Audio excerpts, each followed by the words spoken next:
Hey everybody, welcome back to Chasing the God Shot. My name is Bubba. On this podcast, we talk to people in the coffee industry or coffee adjacent about their experience with the God Shot. Today we have Kauser here today. Welcome to the podcast. Thank you. Cool. Also, so the first question we have for you today is what do you do in the coffee industry or close to the coffee industry?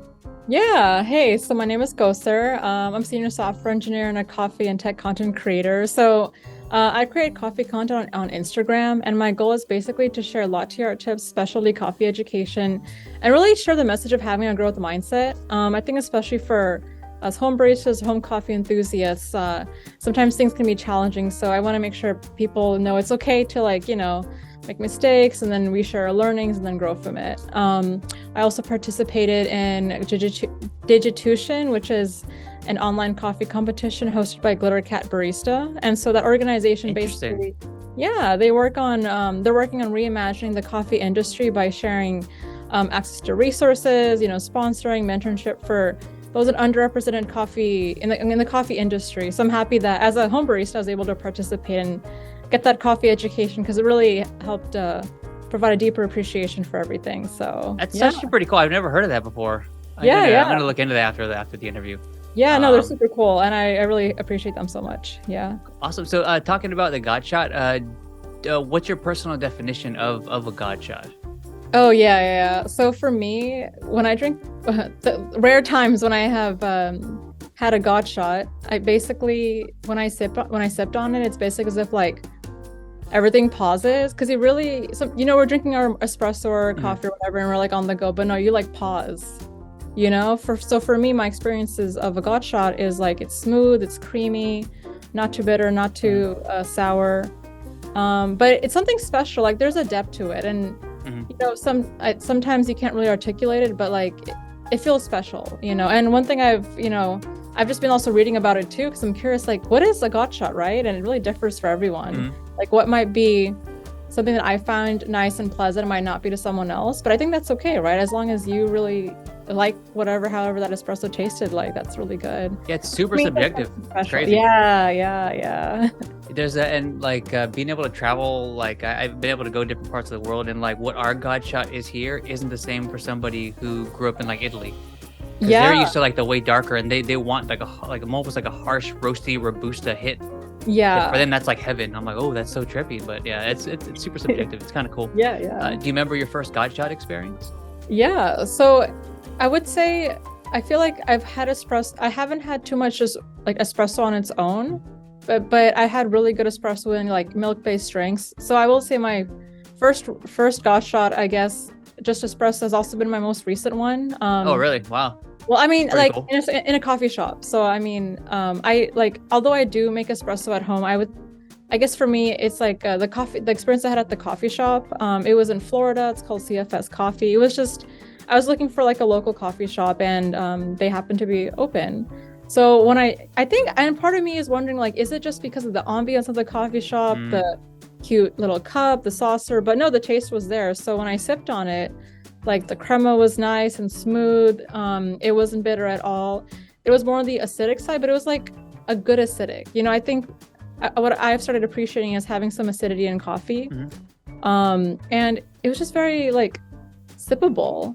I was like, oh, this is espresso, I think maybe also the beans they use, right? Because I think for me, when I make my espresso at home or when I get it out, it's like medium dark. This one I think was like perhaps a medium light when I did ask the barista. So it was just so good, and I keep thinking about it to this day, and I was like, wow, that was really special. Yeah, the medium light stuff, it's a little more adventurous, but if the sugars are there and present and extracted enough, like it's like lemonade. You need the right sugar to counterbalance the acids.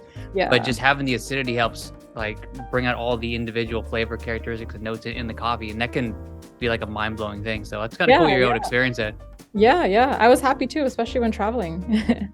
I'm guessing you may have had previous experiences with a God Shot. Did that change your like life path at all? Did that kind of prompt you to start your Coda Latte IG page, or like how did coffee inspire you? Yeah. So for me, I've been into coffee for years as like a consumer.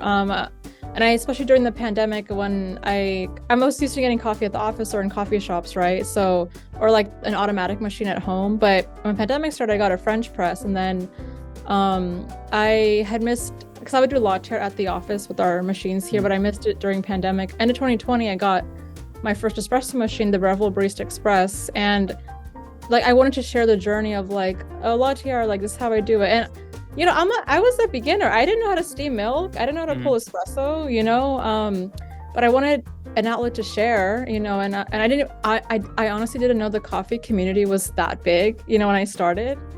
And because I think I was on the consumer side. Now I'm like on the creator side. I was like, oh wow, you know. So yeah, so that's why I created Coda Latte, to share my experience with latte art, share tips and learn from it too.